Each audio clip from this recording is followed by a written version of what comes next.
ustedes conocen.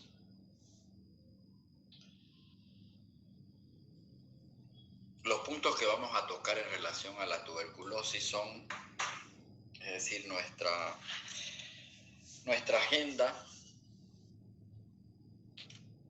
contiene epidemiología. Vamos a hablar de todos los conceptos de la importancia dentro de la salud pública de esta enfermedad, la patogenia de la tuberculosis, fundamentalmente la que más nos interesa es la forma pulmonar, porque es la más contagiosa. Vamos a hablar también de los indicadores epidemiológicos, como ser la tasa de incidencia, el riesgo de infección y la mortalidad. Las formas clínicas de la tuberculosis, que son muy importantes.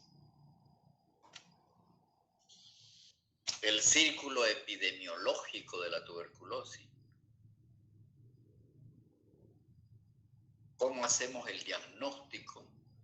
¿Cuáles son los elementos importantes dentro de la historia clínica para hacer el diagnóstico? Fundamentalmente de la tuberculosis pulmonar.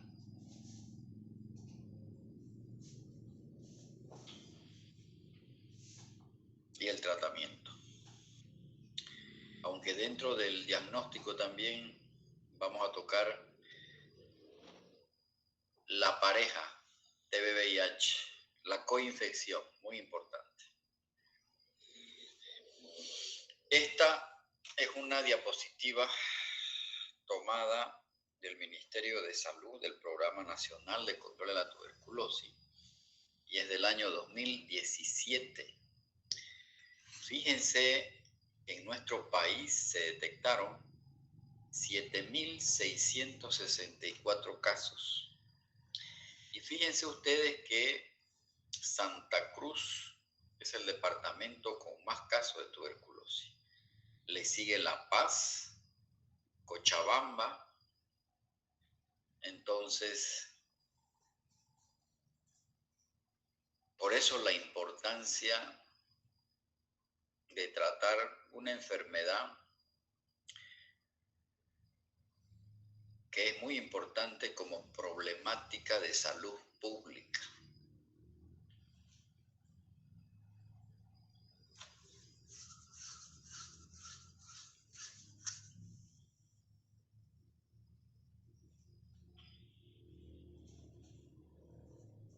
Montero tiene un plan, un programa que es piloto en el control de la tuberculosis. Montero siempre ha sobresalido en los objetivos del control de la tuberculosis. En el Hospital Gumucio, ahí se regentó el programa de control de la tuberculosis a cargo del doctor Echegaray.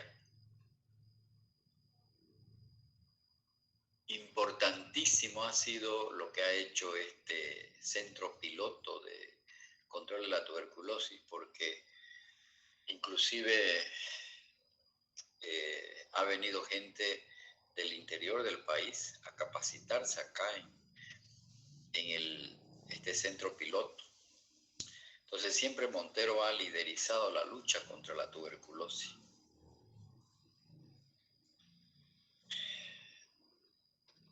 Es una de las enfermedades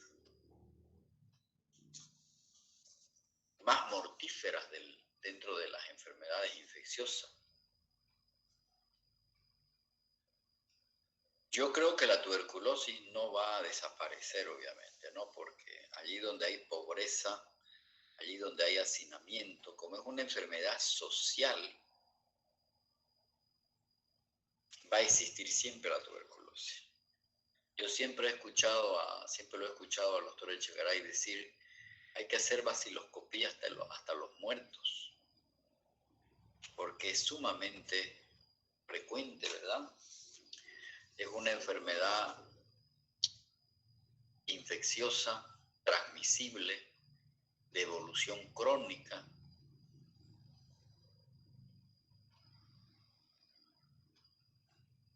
pero que tiene un impacto social, porque de nada sirve que uno detecte a un enfermo con tuberculosis pulmonar y no haga seguimiento a los contactos. También hay que estudiar a los contactos. Por eso ese adjetivo de ser una enfermedad social no es igual tener tuberculosis pulmonar que tener diabetes mellitus. Porque el diabético, o sea, si uno se descuida en el tratamiento, bueno, solamente repercute sobre esa persona, digamos, ¿no? Si se muere él solo. En cambio, no es lo mismo con esta enfermedad, porque si yo no trato, no diagnostico a tiempo la tuberculosis pulmonar, ese paciente que es bacilífero se sabe que va a contagiar entre 20 a 24 personas al año, 1 o 2 personas al mes. Entonces, esa característica es lo que la cataloga como una enfermedad social. Por lo tanto, allá donde haya pobreza, hacinamiento, allá donde no haya un buen sistema de salud, siempre va a haber tuberculosis. Donde ustedes se vayan a hacer su año de provincia, si hay esas condiciones, va a haber tuberculosis. Y de hecho que va a haber, porque la gente vive hacinada, ¿verdad? No acude en forma temprana cuando empieza a toser. Por lo tanto, siempre va a haber tuberculosis. Cada 24 de marzo se celebra el Día Mundial de la Tuberculosis en honor a este señor, al doctor Roberto Koch, quien fue que identificó al bacilo. Más allá vamos a ver que esta enfermedad se diagnostica, es de diagnóstico bacteriológico. O sea, uno tiene que ver los bacilos para decir tuberculosis. Entonces, todos los años, con el fin de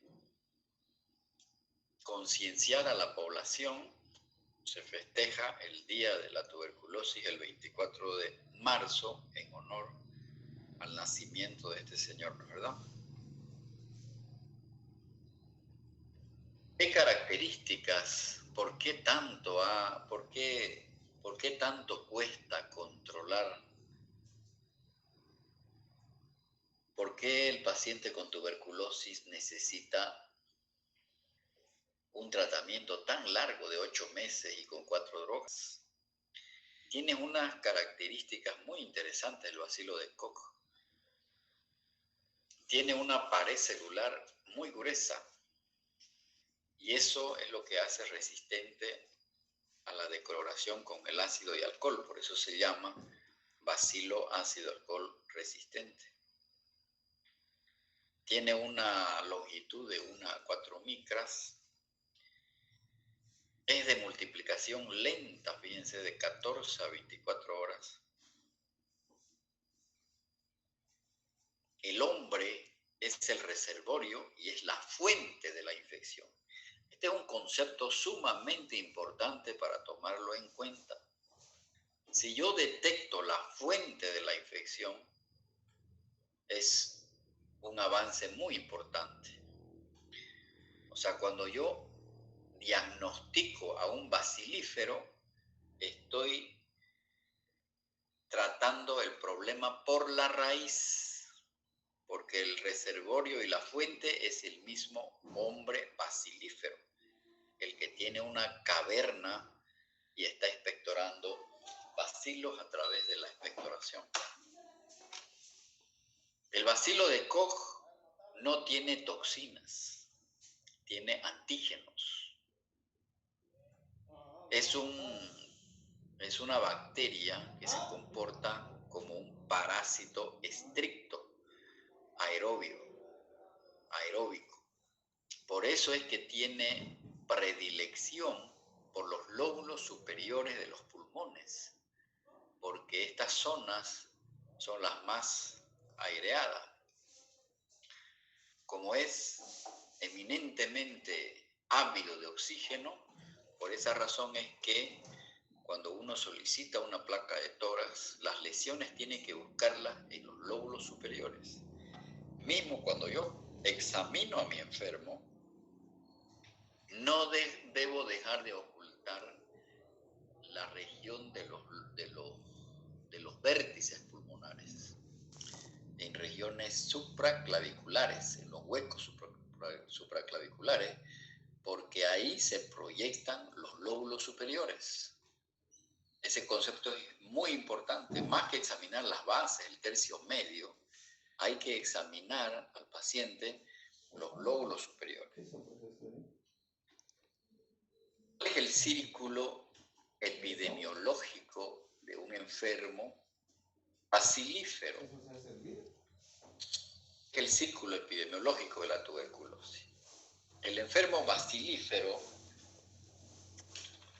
infecta una persona, un paciente por mes. Se estima que en 2 años esta persona bacilífera que no está en tratamiento va a contagiar a 24 personas. Por esa razón es importante el identificar al enfermo bacilífero. Y eso se hace con una pesquisa. Cuando yo detecto un enfermo bacilífero, el personal de salud tiene que ir y buscar los contactos, porque no viene por obra y gracia del Espíritu Santo el bacilo. Tiene que haber una fuente de infección. O sea, tiene que haber un enfermo bacilífero. Entonces, lo identifico el enfermo bacilífero y tengo que ir a buscar los contactos.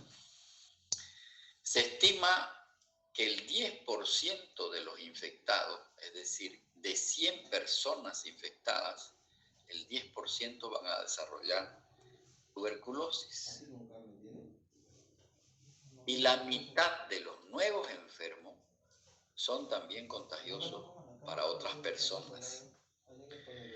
Entonces, la forma de cómo yo voy a cortar la cadena epidemiológica de la tuberculosis pulmonar es detectando y tratando al enfermo bacilífero. Por eso la Organización Mundial de la Salud hace muchos años atrás, como una medida epidemiológica, dijo: toda persona que tose más allá de los 15 días es sospechosa de tener tuberculosis y se la cataloga como un sintomático respiratorio. Entonces, a esa persona que tose más de 15 días hay que hacerle vaciloscopía seriada de esputo. De 100 personas infectadas, o mejor dicho, de todos esos contactos que yo he encontrado cuando identifiqué a un enfermo bacilífero, se calcula que el 70% no tiene infección y un 30% está infectado. De este 30%, un 5% van a enfermar y un 95% yo lo puedo encontrar sin datos clínicos de enfermedad. ¿Cuál es la mortalidad de la tuberculosis? ¿Qué es lo que le pasa a un enfermo bacilífero, o sea, BK positivo, sin tratamiento? Se calcula que el 50-80% se va a morir en el curso de los 2 años, pero fíjense que no es una muerte de días o semanas como el COVID-19 o como una neumonía. Lo va matando lentamente al paciente. Obviamente el paciente inmunodeprimido se va a morir antes que el inmunocompetente. La mortalidad estadísticamente es mayor en los hombres y cuando la forma de tuberculosis es de tipo pulmonar. Un 20%, un 25%, cuando no se muere, se vuelve crónico.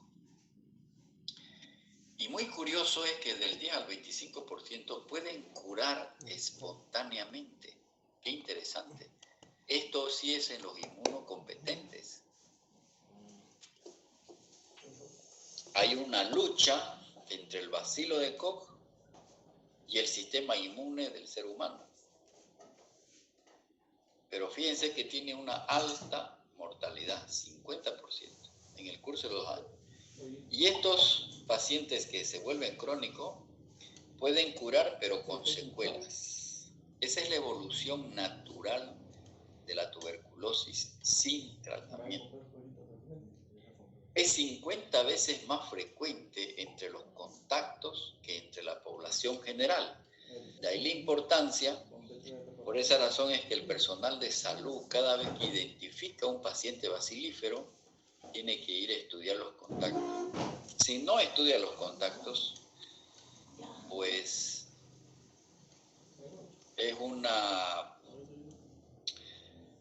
batalla que no está bien ganada. Un enfermo bacilífero infecta a 10 personas en un año. Un enfermo infecta a 20 personas en 2 años. El 10% de los infectados va a desarrollar enfermedad.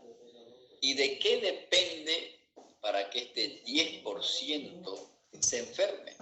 Porque no es lo mismo estar infectado que estar enfermo. Es como en la población VIH, ¿verdad? Hay paciente que vive con el virus del SIDA, pero no está enfermo, no ha desarrollado la enfermedad. Lo propio ocurre en la tuberculosis. El paciente está infectado porque tuvo contacto con el bacilo de Koch, puede ser en los primeros años de vida, pero no está enfermo. O sea, ¿de qué depende para que pase, para que transite la infección hacia la enfermedad, para que yo me vuelva con algunos síntomas clínicos? Depende de muchos factores, del virus, de la bacteria, del medio ambiente, de la virulencia del bacilo, del medio ambiente y del estado inmunitario del enfermo. La enfermedad se duplicaría sin tratamiento. Entonces, fíjense ustedes que el sujeto enfermo de tuberculosis pulmonar, a través de la tos, elimina bacilos.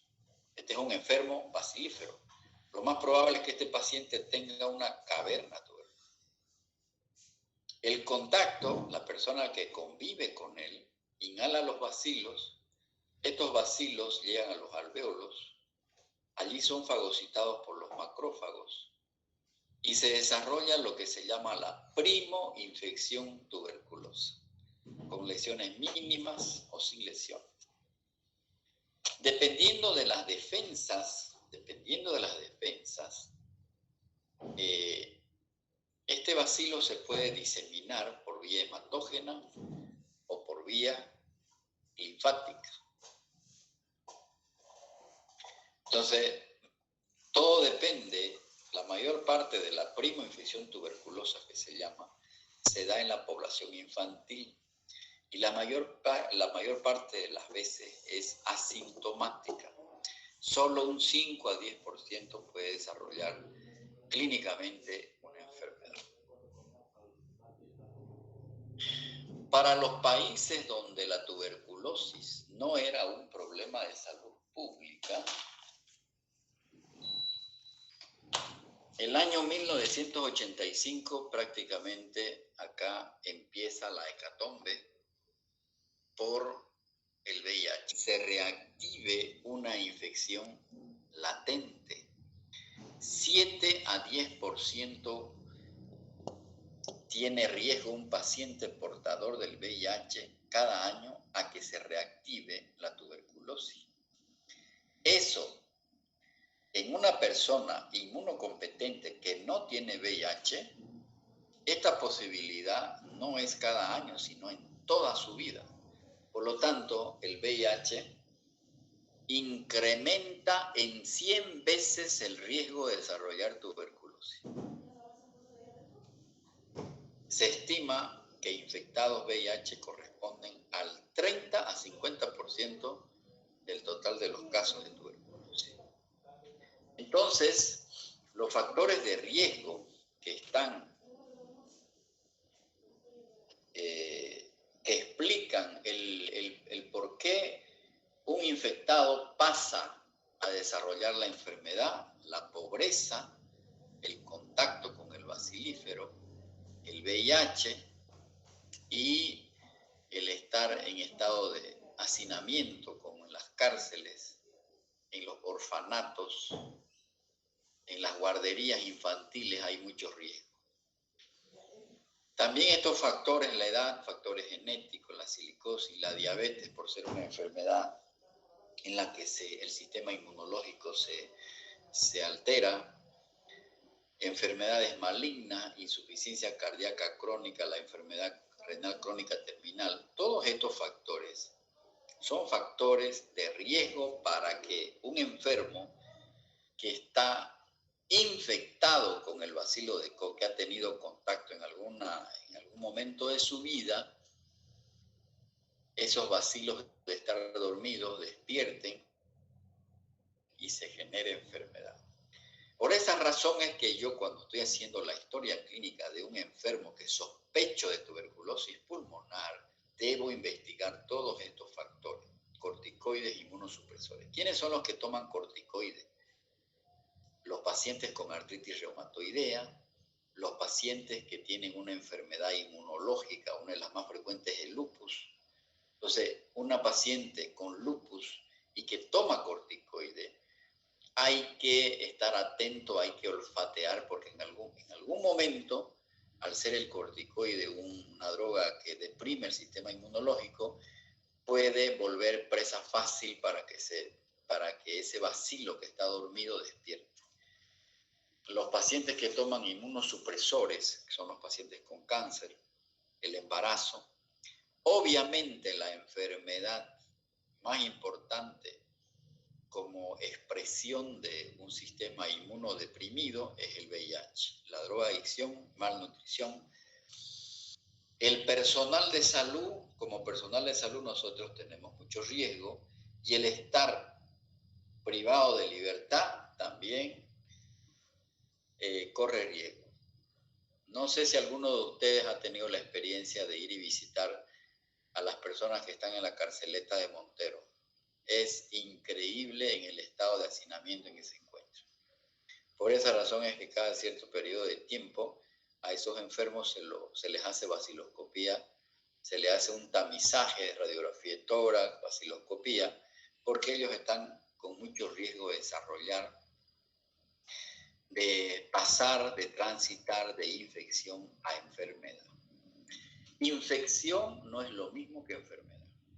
Ojo, probablemente todos hemos estado en contacto con el bacilo de Koch, probablemente todos. Entonces, si a nosotros nos hacen una prueba de tuberculina, el PPD, a través del PPD, probablemente todos vamos a salir positiva a nuestra prueba. Eso puede ser porque nos enfermamos o puede ser por el efecto de la vacuna, porque todos hemos recibido la vacuna contra la BCG, contra la tuberculosis infantil, ¿verdad? Entonces, el 90% de los pacientes infectados no van a enfermarse, solo un 10% va a desarrollar tuberculosis pulmonar activa. Y este 10% que puede desarrollar, que está en riesgo de desarrollar, de volverse sintomático, Entonces tengo yo que investigar todos esos factores. Estos son los factores que yo tengo que averiguar. Cuando se presenta en mi enfermo uno de estos factores, mi paciente puede estar dentro de este 10%. El 5% en menos de 3 años y el 5% posterior a los 3 años puede desarrollar la enfermedad. En el contexto de la asociación TB-VIH, hay mayor propensión a desarrollar la enfermedad. En el año 2003, 1/3 de la población con VIH contrajo tuberculosis, fíjense ustedes, 13 millones. De todas las personas sin un tratamiento, es lo que decíamos, 50% de pacientes con tuberculosis pulmonar morirá en un plazo de 5 años, que la literatura, la mayor parte dicen en 2 años. 25% seguirá enfermo, no se muere, pero puede curar con secuelas. Y 25% se recuperará espontáneamente. Entonces, esta es la evolución natural de un paciente bacilífero sin tratamiento. 1/3 de la población del mundo se encuentra infectada con el Mycobacterium tuberculosis. En el año 2004 se registraron en el mundo 8.9 millones de casos nuevos y 1.7 millones de muertes. Ya hemos dicho que la tuberculosis dentro de las enfermedades infecciosas es la más mortal. Inclusive en el VIH se ha avanzado demasiado. La mortalidad ha disminuido sustancialmente con la terapia antirretroviral. 200 personas mueren por tuberculosis cada hora, todos los días, todo el año. Que obviamente es una enfermedad que silenciosamente te va consumiendo, te va matando y como el bacilo de Koch es un bacilo extremadamente difícil de controlar, por lo tanto, al final uno se muere, ¿no? La muerte por tuberculosis representa el 25% del total de muertes evitables en los países en vías de desarrollo. ¿Cuál es el riesgo de desarrollar la tuberculosis? Entre un 5 a 10% de personas infectadas desarrollará la enfermedad en algún momento de sus vidas. 5 a 10%. En algún momento de su vida, pero esto es un paciente inmunocompetente. El inmunodeprimido, cuyo ejemplo patético es la infección por VIH, cada año uno tiene un riesgo, un 10% de riesgo. En cambio, esto es en el resto de su vida. O sea, que uno tiene menos riesgo. Victorino, esto es una publicación de la Organización Mundial de la Salud. Es una de las enfermedades más mortíferas del mundo. Es la primera causa de muerte por enfermedades infecciosas en el mundo. Cada año ocurren 8 millones de casos nuevos. 95% de los casos ocurren en países en desarrollo. Sin embargo, con la pandemia del VIH, a los países primermundistas les ha interesado mucho la tuberculosis, porque antes era como una enfermedad rara para ellos, pero ahora este binomio TB-VIH les ha cambiado el rumbo. Entre el 19 y 43% de la población mundial está infectada. ¿Cuáles son los indicadores epidemiológicos de importancia en tuberculosis? Incidencia, prevalencia, mortalidad y riesgo de infección. La incidencia se refiere al número de casos nuevos de tuberculosis por 100.000 habitantes. ¿Quién me dice cuál es la tasa de incidencia de tuberculosis en Bolivia? ¿Cuántos casos cada año se detectan por 100.000 habitantes?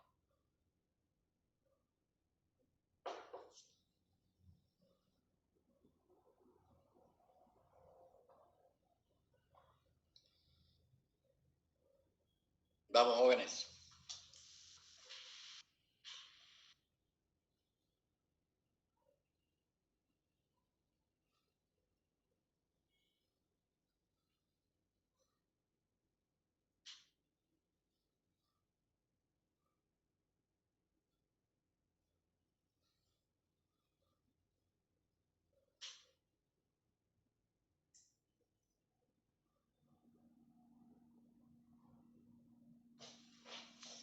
escuchan o no me escuchan?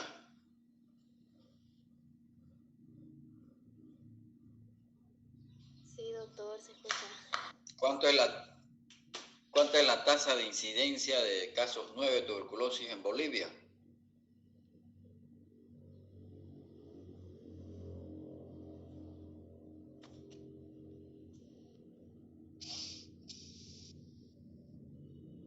¿Me escuchan o no?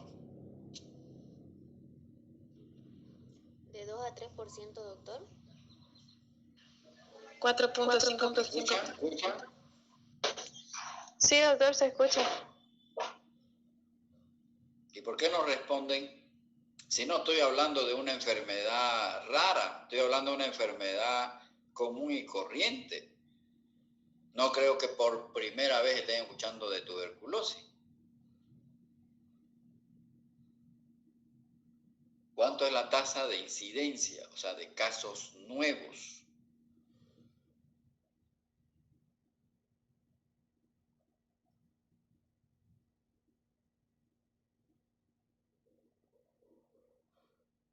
Vamos, jóvenes.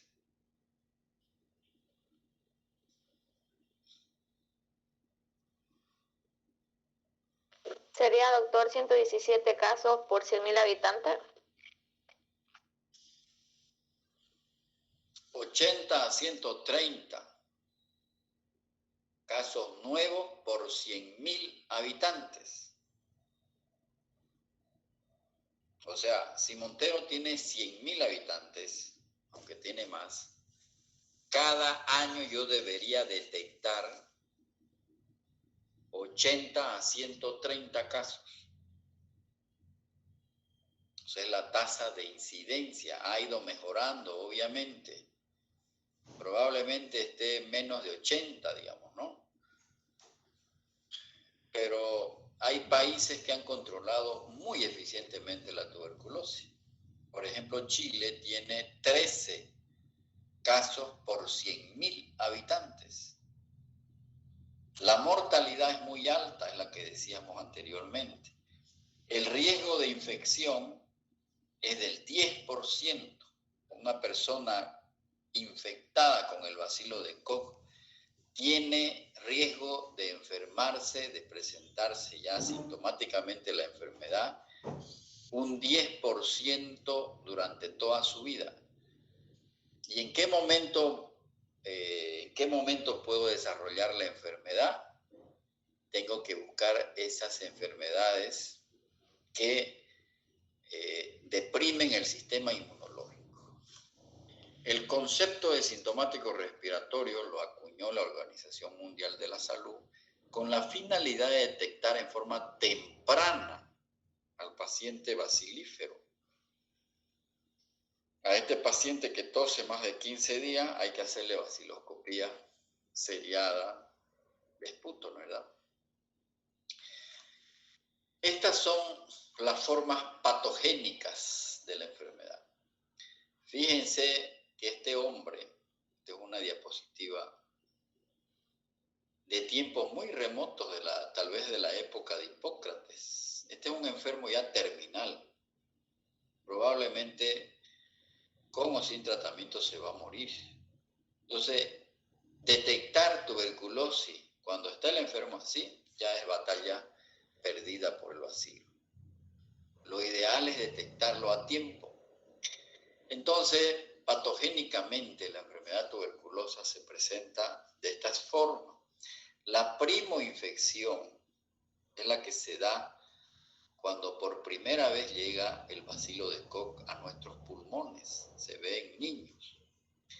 Yo puedo, si tengo un sistema inmunocompetente, esta primoinfección habitualmente pasa asintomática. 5 a 10% puede tornarse sintomática, pero lo más probable es que sea asintomática y uno está con el bacilo ahí en el cuerpo y como mi sistema inmune es competente, no se va a reactivar. Entonces la reactivación puede ser endógena. Cuando se deprime mi sistema inmune, estos bacilos que estaban durmiendo, vamos a decir así, durmiendo dentro de mi organismo, se despiertan y el paciente desarrolla la enfermedad. Pero también, pero también puede haber una reinfección exógena, es decir, yo lo tenía, mis bacilos ahí durmiendo, pero he estado en contacto con un bacilífero. Nada que ver con estos bacilos que estaban durmiendo. Yo puedo estar en contacto con un bacilífero y me enfermo. Entonces a eso se llama reinfección. Entonces, dentro de la patogenia, la fase inicial de diseminación de ese bacilo que llegó a nuestros alvéolos puede ser por vía hematógena o puede ser por vía linfática. 95% de los casos de esta prima infección tuberculosa, los macrófagos activados limitan la replicación del bacilo, lo destruyen, el pulmón se fibrosa, hay procesos de calcificación y al final desaparece el foco inicial de ingreso, por donde ingresó, por vía aérea. Estos no desarrollan enfermedad y quedan PPD positivo cuando se le hace una prueba de Mantoux, están como una primo infección tuberculosa. ¿De qué depende de que una persona transite desde una infección a tornarse clínicamente enfermo? Hay factores dependientes del bacilo, la virulencia, hay factores dependientes del ambiente, es decir, si ese paciente bacilífero es muy positivo, pues yo tengo mucho riesgo de desarrollar la enfermedad, por más que esté yo inmunocompetente. Si yo estoy en contacto con un bacilífero todos los días, o semanas o meses estoy en contacto con ese bacilífero, pues tengo mucho riesgo de desarrollar la enfermedad, aunque sea inmunocompetente. Pero tiene mucho que ver los factores dependientes del huésped. Aquí la enfermedad que resalta es el VIH, porque el VIH va a deprimir el sistema inmunológico y lo va a hacer muy susceptible al enfermo, independientemente de la edad, ¿no? Porque la tuberculosis se presenta con mayor frecuencia en los extremos de la vida. El niño tiene más riesgo de desarrollar tuberculosis como que el adulto mayor. Entonces, eso es lo que ocurre en la tuberculosis pulmonar primaria. El bacilo comienza a multiplicarse tras la infección y queda uno con una tuberculosis latente, que cuando hay un equilibrio entre el bacilo y el sistema inmune, solo el 10% va a desarrollar una tuberculosis activa y el 90% queda como una primo infección tuberculosa. ¿Cuál es el pronóstico de la infección? El 10% de los pacientes que tienen infección tuberculosa desarrollan tuberculosis activa. El riesgo es mayor en los primeros 2 años. En adolescentes se desarrolla tuberculosis activa en más del 20%. Los pacientes con VIH que se infectan desarrollan tuberculosis activa en un 50%. Los pacientes VIH realmente son los que tienen mucho riesgo. La tuberculosis fue la causa del 11% de las muertes por el VIH. Esta es una publicación del año 2003. Entonces, realmente coloca a los pacientes en mucho riesgo de desarrollar tuberculosis cuando uno tiene VIH. Entonces, estamos hablando de una infección primaria, son las formas clínicas. Y la infección postprimaria es cuando se reactiva esta infección primaria, o puede ser una nueva infección, que se llama infección secundaria. ¿A qué se refiere la tuberculosis primaria? Es aquella que aparece consecutiva a una infección inicial. Se localiza principalmente en los campos medios e inferiores de los pulmones. Fíjese que esto es muy importante. La localización más frecuente es en el lóbulo medio derecho, rodeado más densamente por nódulos linfáticos, por esa razón se localiza acá. Y es más frecuente porque hay mayor longitud y menor diámetro relativo del bronquio principal derecho.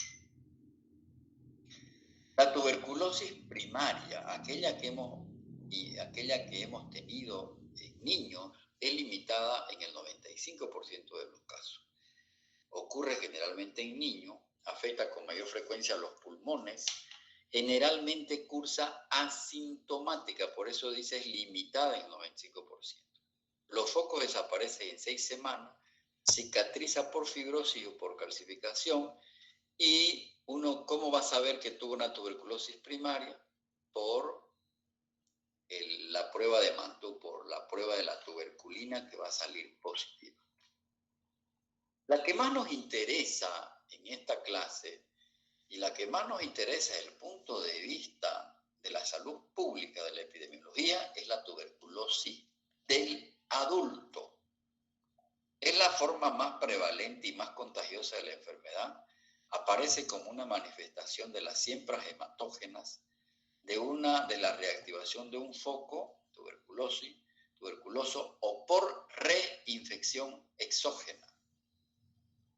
No sé si está claro esto, reinfección exógena. Es decir, independientemente de que yo estuve en contacto con el bacilo, tuve una tuberculosis primaria que cursó asintomática cuando yo era niño, reinfección exógena quiere decir que usted estuvo en contacto con un bacilífero. Fíjense que lo más frecuente es que afecte al lóbulo superior. No es como la primoinfección tuberculosa, en la que yo voy a ver el patrón, ¿cómo se llama? El complejo de Gone, que es acá en el lóbulo medio.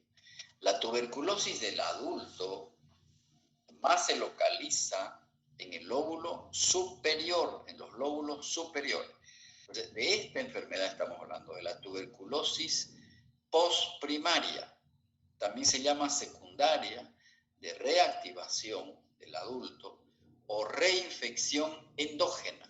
Es decir, se deprimió mi sistema inmune y esos bacilos que estaban dormidos despiertan. Representa 90% de los casos adultos inmunocompetentes, o sea, en pacientes no VIH. Se debe a la reactivación endógena de una infección tuberculosa latente. Excepcionalmente es exógena. Las causas pueden ser el VIH, el consumo de alcohol, la diabetes, la desnutrición, la insuficiencia renal o los fármacos inmunodepresores. La tuberculosis del adulto tiene mayor incidencia en hombres, pero esto es un poco relativo, porque igual yo puedo encontrar tuberculosis en las mujeres, en el sexo femenino. Tiene tendencia a progresar. Tiene una localización apical y posterior en el lóbulo superior del pulmón. ¿Por qué se llama la gran simuladora? Porque no tiene un código clínico particular. Es decir, los síntomas pueden ser muy atípicos en la tuberculosis. Por eso se llama la gran simuladora. No esperen todos por más de 15 días para diagnosticar tuberculosis. Hay otras formas de cómo se presentan los enfermos. En el diagnóstico de la tuberculosis pulmonar en el adulto, vamos a enfatizar en este esquema. O sea, ¿cómo diagnosticamos? Eso es lo más importante tal vez de la clase. ¿Cómo diagnosticamos tuberculosis en un adulto? ¿De qué herramienta nos vamos a agarrar? De la historia clínica, o sea, de los medios clínicos, de los medios bacteriológicos, que en concreto se refiere a la baciloscopía seriada de esputo, de una radiografía de tórax, pero hay recurso diagnóstico no bacteriológico, que es la ADA, adenosina deaminasa. La prueba de la tuberculina tiene muy poca importancia en países donde casi el 100% de las personas están vacunadas, porque van a salir siempre positivas, ya sea por la prima infección o por que recibió la vacuna BCG. Por lo tanto, no tiene mucha importancia la prueba de la tuberculina. Cultivo de biopsia. ¿En qué casos yo necesito hacer un cultivo o una biopsia en el paciente con tuberculosis? ¿Cuáles son los aspectos importantes a resaltar en la historia clínica cuando yo sospecho tuberculosis en el adulto? Uno tiene que preguntar, uno tiene que indagar de dónde ha venido, dónde está la fuente de la infección. Y la fuente de infección tiene que ser un bacilífero. Por lo tanto, cuando yo sospecho de tuberculosis en una persona, yo tengo que investigar a los contactos, es decir, con quién estuvo ese enfermo. Si es una familia en la que viven 5 o 7 personas, tengo que investigar, tengo que estudiar a los contactos, porque el reservorio y la fuente de la tuberculosis es el enfermo bacilífero. No viene eso del Espíritu Santo, tiene que haber una persona en ese ambiente del enfermo, o el enfermo estuvo visitando a alguien que estaba bacilífero. Por eso es que se necesita mucha historia clínica. Hay que olfatear. Tengo que averiguar si tenía antecedentes de tuberculosis. Porque si el paciente me dice, en el que yo sospecho que tiene tuberculosis, me dice que él enfermó de tuberculosis, entonces puede ser que se esté reactivando, puede ser una reinfección endógena, porque ha habido algún factor que lo ha inmunodeprimido, o es una reinfección exógena. Luego tengo que investigar los síntomas de la enfermedad. Y acá no hay síntomas típicos de la tuberculosis. Hay síntomas pulmonares, como ser la tos, la hemoptisis, la falta de aire, el dolor del pecho. Esos son síntomas que no son patrimonio de la tuberculosis. Hay síntomas generales, como la pérdida de peso, la astenia, la dinamia, la febrícula. Por eso es que se llama la gran simuladora. Es muy frecuente que el pobre paciente deambule con un médico, con el otro y con el otro, hasta que a alguien se le ocurre pedirle una baciloscopía seriada de esputo y sale positiva. Entonces hay que sospechar tuberculosis hasta en los muertos, dice el doctor Echegaray, haciendo referencia a que la tuberculosis es muy frecuente. Y lo que yo tengo que pesquisar en la historia clínica es algún factor de riesgo de desarrollar la enfermedad. Todo ese listado que yo ponía, esos son los factores de riesgo que están haciendo que el paciente transite de una infección a una enfermedad. Tiene que haber un factor de riesgo. Y el factor de riesgo que yo primero tengo que buscar es el VIH. Por eso es que a todos los pacientes con tuberculosis hay que pedir el ELISA para VIH. El cuadro clínico es de comienzo insidioso, es de naturaleza crónica, y por esa razón esto dificulta el diagnóstico precoz. Es una enfermedad lenta para entrar y lenta para salir. Nunca el médico debe desesperarse en iniciar antibioterapia sin diagnóstico preciso. Muchas veces catalogamos a los enfermos como neumonía y es tuberculosis pulmonar. La tos al inicio puede ser seca, a medida que avanza la enfermedad se transforma en productiva, con expectoración mucosa, mucopurulenta o hemoptoide. La ausencia de la tos no descarta la sospecha de tuberculosis. Hay pacientes ancianos y desnutridos que rara vez consultan por tos.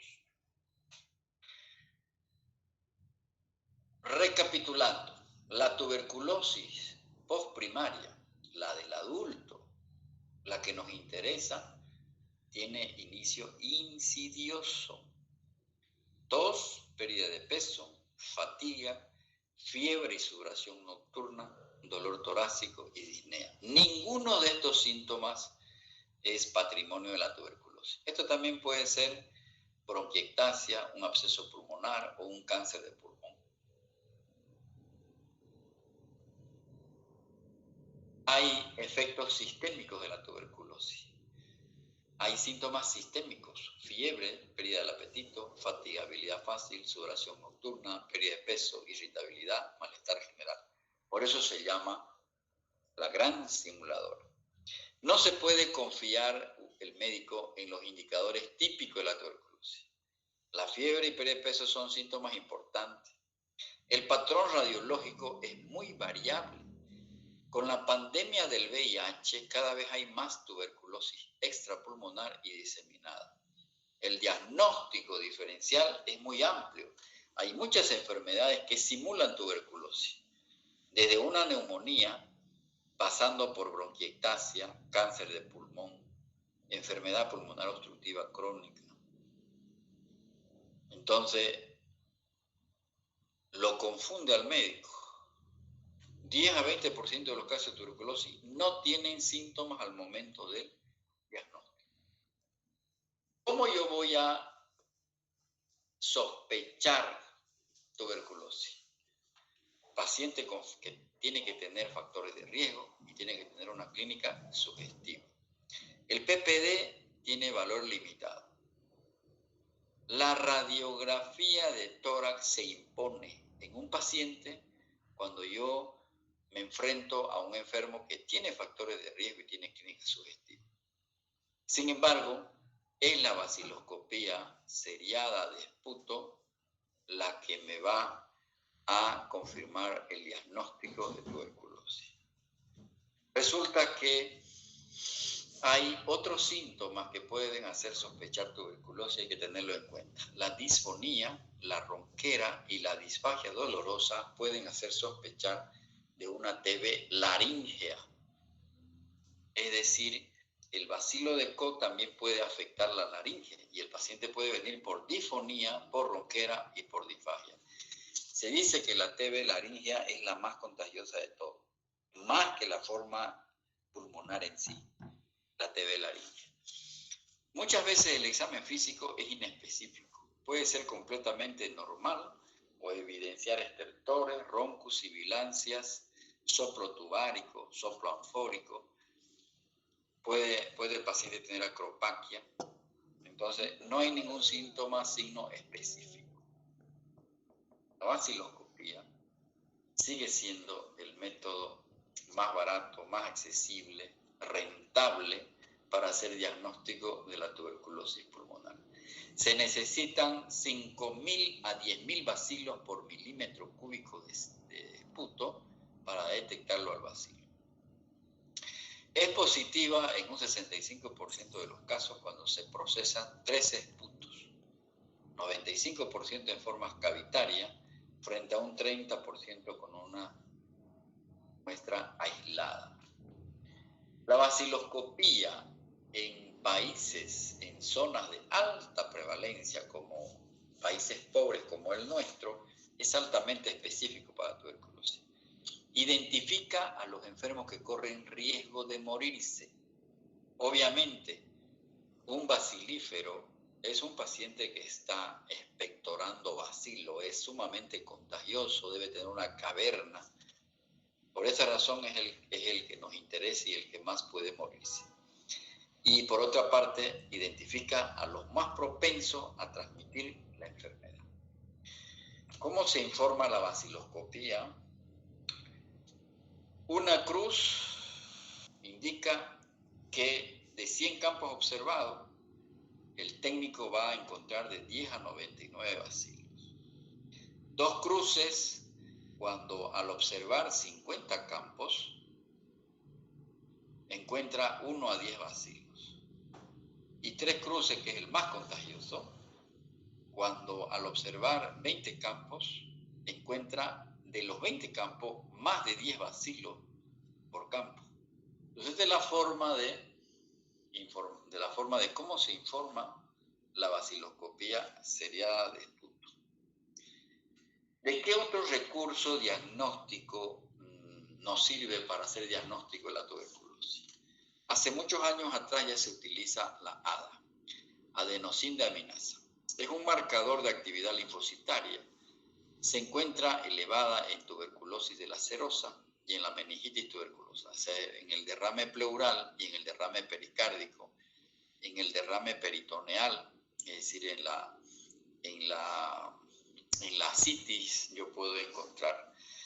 El valor que se debe tomar es más el corte para que uno tenga fuerte sospecha que hay tuberculosis, aunque no es el único diagnóstico del ADA, tiene que estar más de 60 unidades por litro. Una sensibilidad del 84% y una especificidad del 94%.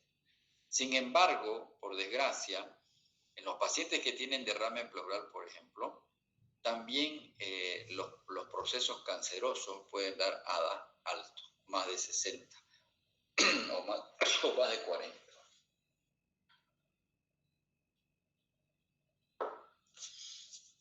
La radiografía de tórax nos ayuda demasiado en el paciente para hacer diagnóstico de tuberculosis pulmonar.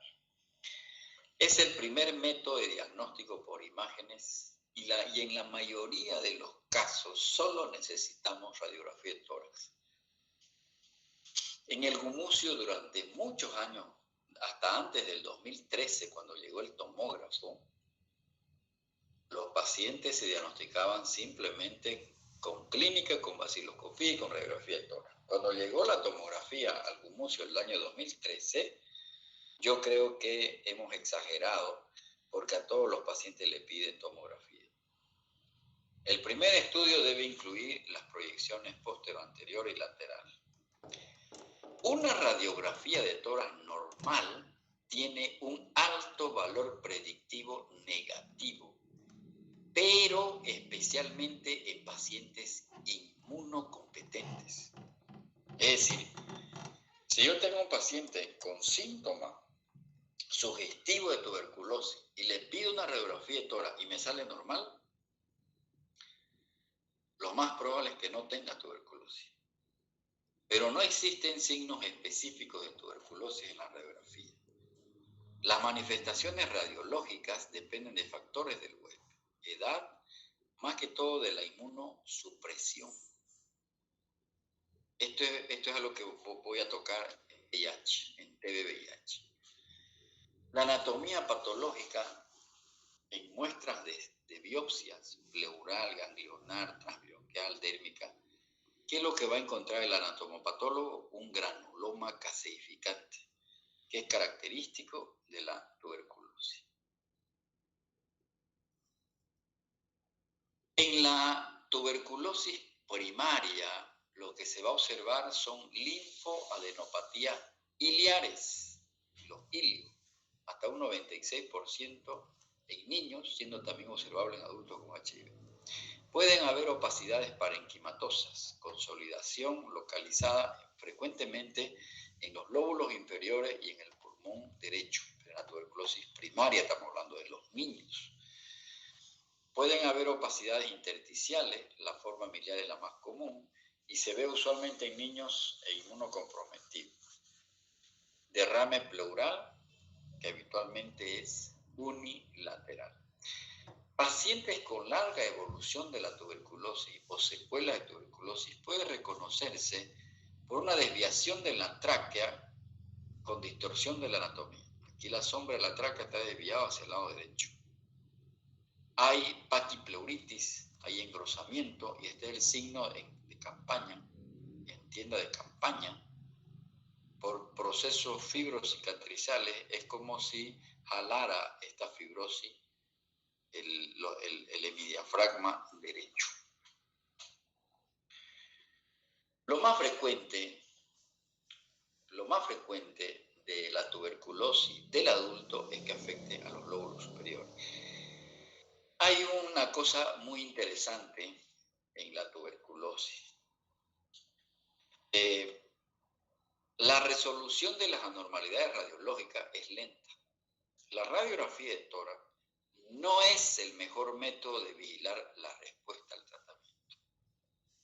No debo yo pedirle a mi antojo radiografía de tórax. No sirve para vigilar la respuesta al tratamiento. La excavación es también una característica importante de la tuberculosis por primaria, es decir, las cavernas. Aquí hay un gran compromiso. Se ve que esto es un problema crónico porque hay un desvío de la sombra de la tráquea. La silueta cardíaca está totalmente distorsionada. ¿No ve? Hay compromiso de los lóbulos superiores. Fíjense que acá hay un compromiso, hay una opacidad homogénea en el lóbulo superior derecho. Acá hay una cavitación que tiene pared gruesa.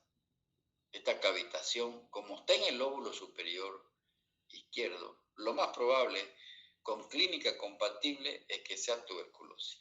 Aunque también hay una opacidad en el tercio medio. No se ve negro como está acá. Acá se ve una opacidad. Aquí hay una caverna. Las cavernas, cuando el paciente tiene caverna, es de hecho que presenta hemoptisis y es un bacilífero en potencia. Este es el patrón miliar que hoy mucho se ve en pacientes inmunodeprimidos. Son pequeños micronódulos de 1 a 3 milímetros distribuidos difusamente en ambos campos pulmonares, fundamentalmente del tercio medio para abajo. A veces se respetan los vértices, la TV miliar. Acá también hay un gran compromiso del lóbulo superior derecho, aunque también del lóbulo en región infraclavicular, en el lóbulo inferior derecho. Tuberculosis pulmonar típica en un paciente inmunocompetente, donde se ve un infiltrado apical bilateral. Aquí hay un infiltrado bilateral, pero más compromiso en el lóbulo superior derecho que el izquierdo. Pacientes inmunocompetentes hacen este tipo de compromiso. Infiltrados apicales, porque el bacilo de Koch tiene mucha predilección por los lóbulos superiores porque son los más aireados. Este es un patrón, hay una opacidad homogénea como de un derrame pleural. El derrame pleural se ve mucho en pacientes inmunodeprimidos, pacientes con VIH. Tuberculosis pulmonar atípica VIH positiva, infiltrado en el lóbulo medio derecho. Aquí hay un infiltrado acá. No es la forma común de un paciente inmunocompetente, porque el inmunocompetente generalmente tiene afección de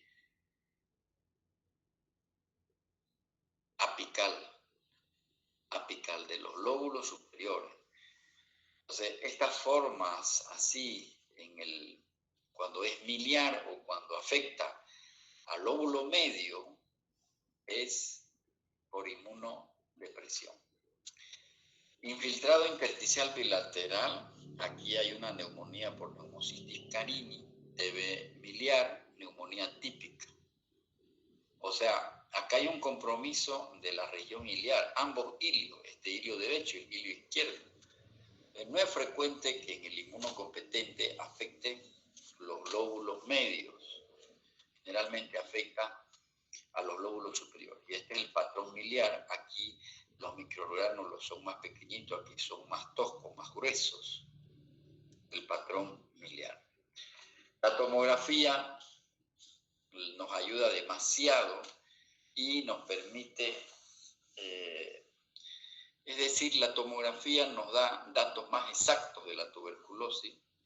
Realmente los imagenólogos nos ayudan demasiado en los pacientes cuando uno tiene duda, porque detecta lesiones mínimas y nos permite verificar la diseminación endobronquial.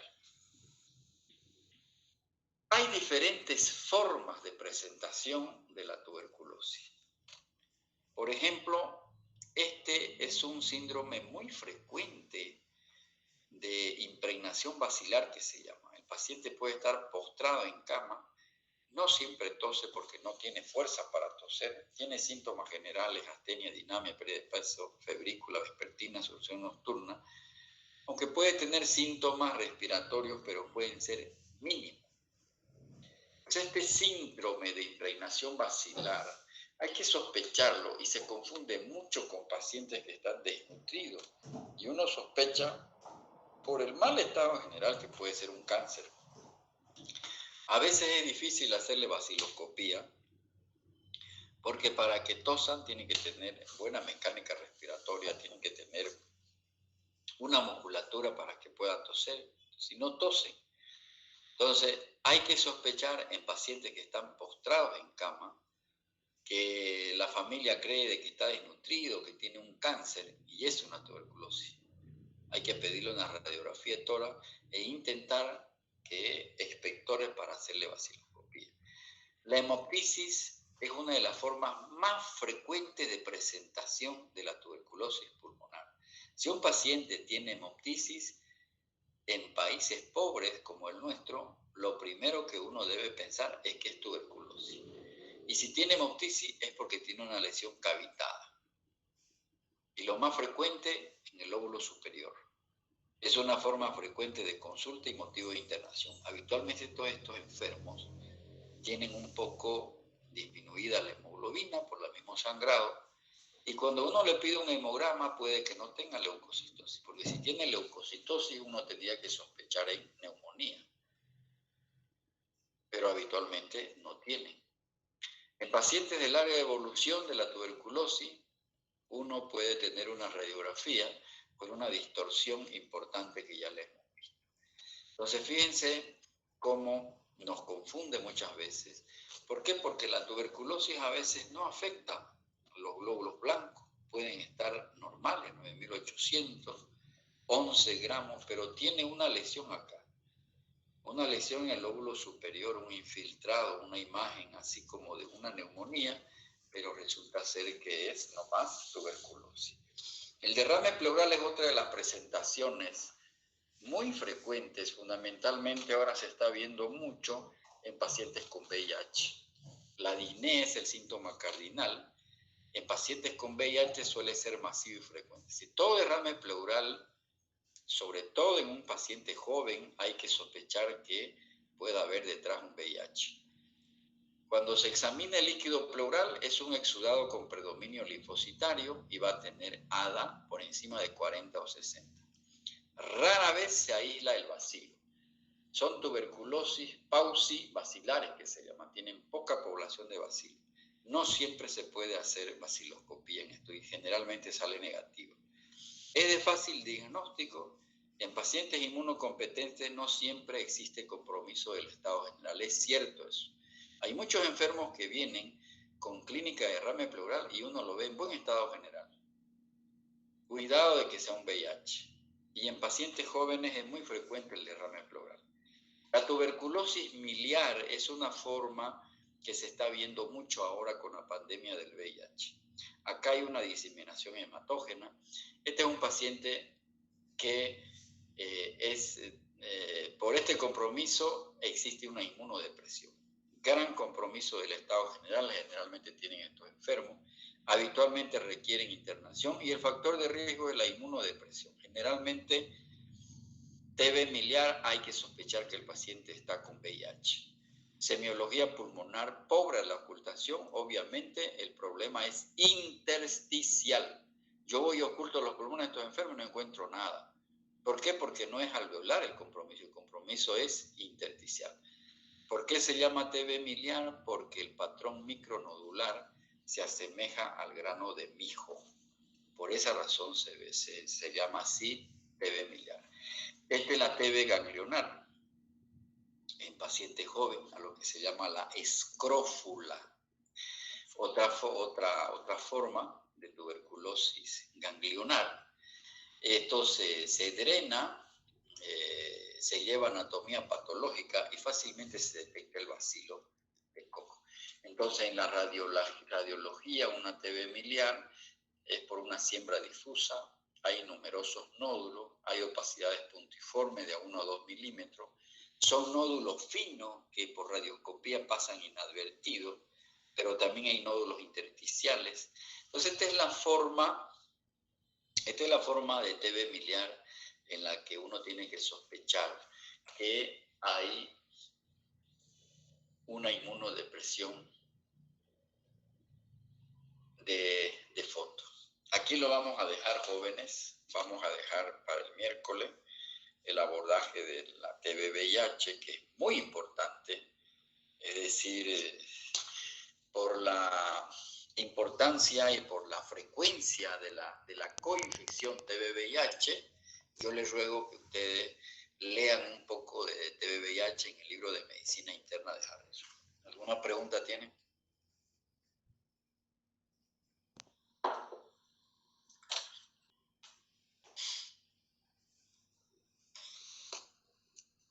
¿Alguna pregunta?